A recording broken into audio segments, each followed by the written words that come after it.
Yan, babalik nga lang tayo ngayon sa Mystic Craft Season 2. So, ngayon, episode na ba tayo? Episode 4 ata. Hindi ko alam, basta. So, ngayon, babalik na tayo ulit ngayon sa ating Mystic Craft. Siyempre. Pero ngayon, kaya hindi ako nakapag-upload. Ngayon na tayo nakapag-record dahil dun sa dati nating base, may nanira. So, yun. Naghanap muna ako ng lilipatan natin ng base. So, wala pa tayong base dito. Yung ginawa lang natin ngayon ay ito. Nagawa lang muna ako dito ng bookshop para magka-dias tayo. Konti na kasi diamond ko dito yun. Ayan, si Persing Claw 1. So, yung Persing Claw 1 na to, or as in si Polar Place ay, sa base na tayo lumipat. Buti nga, mabait eh. Ayan, yung bookshop. So, ito, hindi pa ito natatapos kasi ito, si Polar Place at nagano nitong dark oak po to. Basta yan mo na, dark jungle. Darkwood na lang, okay na yun, basta. So, ito yung ibebenta kong enchanted book sa bookshop ko. Pero hindi naman enchanted book na benta ko doon, siguro mga bookshop. Kasi marami kailangan na yun. Yan, ito yung mga, kulang pa ngayon, dapat may isa pang shulker. Ito yung mga gano'n. So, ito, na nga tayo ng netherite. So, dahil nakapag netherite tayo, ay binigyan kasi, wala akong pumiyak. Sorry guys. So, dahil nakapag full set netherite armor na tayo, dahil si Polar Place ay binigyan tayo ng netherite upgrade kasi yung netherite upgrade lang natin ay nag-iisa lang. So, binigyan niya tayo ng 4 ba yun o 5. Yan man lang, siguro 5. So, ang gagawin natin ngayon ay ano ba gagawin natin dito ngayon? Kalimutan ko So, siguro maglilibot kami ng sito si Solimon. Ganda yung pangalan. Maglilibot kami, tapos maghanap muna kami ng mga, ayan, yung gantong wood. Kasi kulang pa yan eh. Nakatanim lang dyan, 3 eh. Lang. So, maghanap muna kami. So, guys, magbabalik na lang ako pag nakahanap kami ni Solimon ng dark sapling. Ayun na. So, yun na nga guys. Nakakakuha na nga tayo ng ilang stocks ba to? 2 lang ata eh. 2 lang ba? Yes. Ayun yung skin ko guys.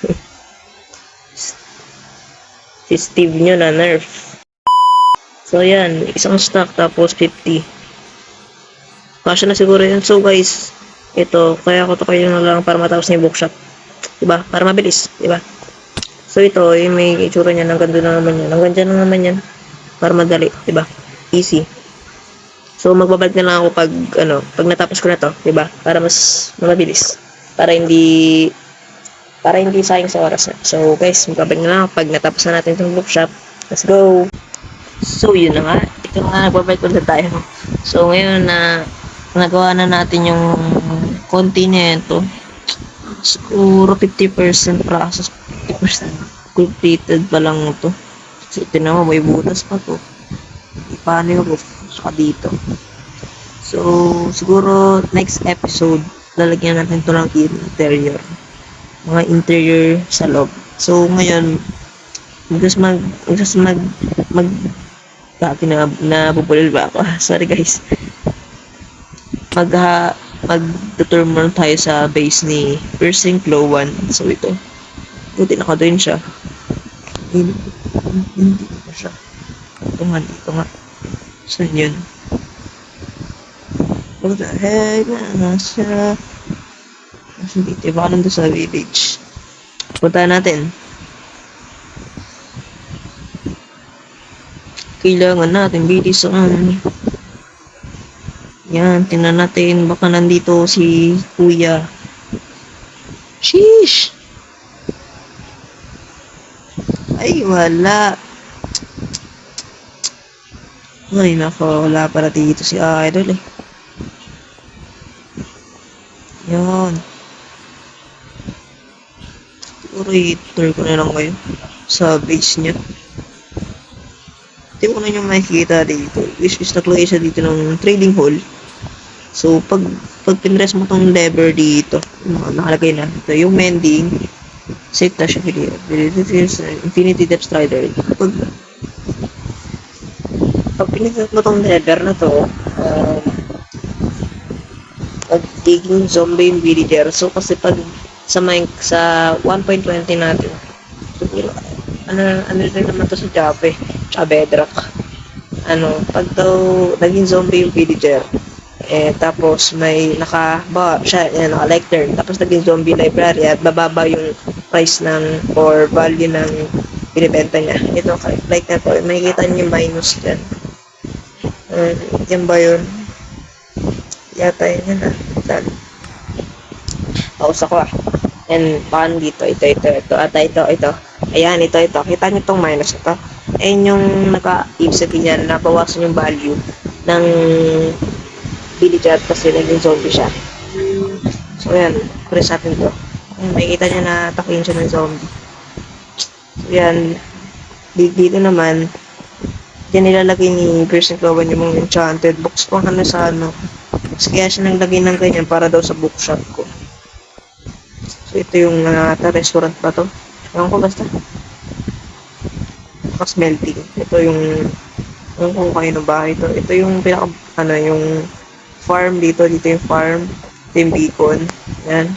So, ito yung bahay nila. Ito yung mapunta sa XP farm niya. So, siguro, magbabalik na lang ako pag natapos na natin ito lahat. So, see you. Guys, babalik na nga tayo ulit. Ito na yung bookshop. Wait lang, ano ba yung out? Pinaka-view nun.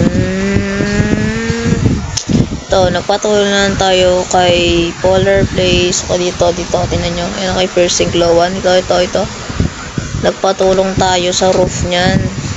Kasi nakulangan tayo sa blocks. Tapos, ang problema ko, sumabog pa yung chest ko. Diba? Ang hirap. Yan, nagpatuloy na lang tayo. Pati sa flooring, tsaka sa roof. Umiyok pa ako. Yan, mga available books. Sige pa tapos yan. Just wait. Next episode, mag-interior na tayo dyan. Mag-interior design na tayo sa loob nyan para para may mga pumili na, diba? So yun, may naragaan tayo ditong kabayo. Wala kasi yan Sulimon, naligaw. Kuha tayo ng shuffle carrot.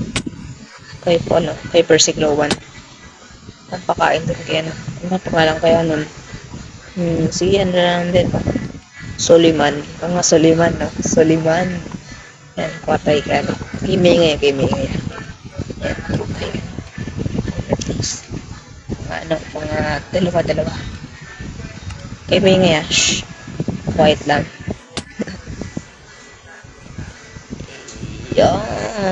Yon, Soliman. Malaki na si kuya. Nice one. Yun, nice one, Soliman. Yun, maamos, Soliman. May nakatalagyan ng saddle. Ay,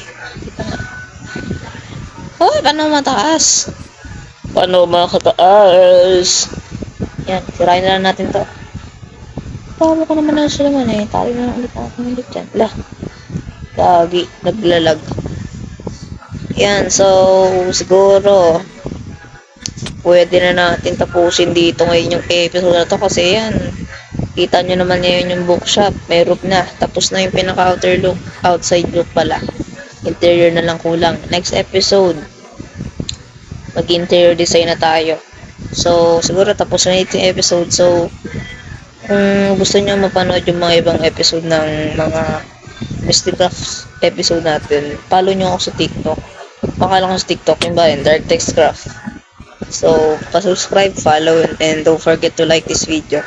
So, napiyak pa ako ba? So, paalam.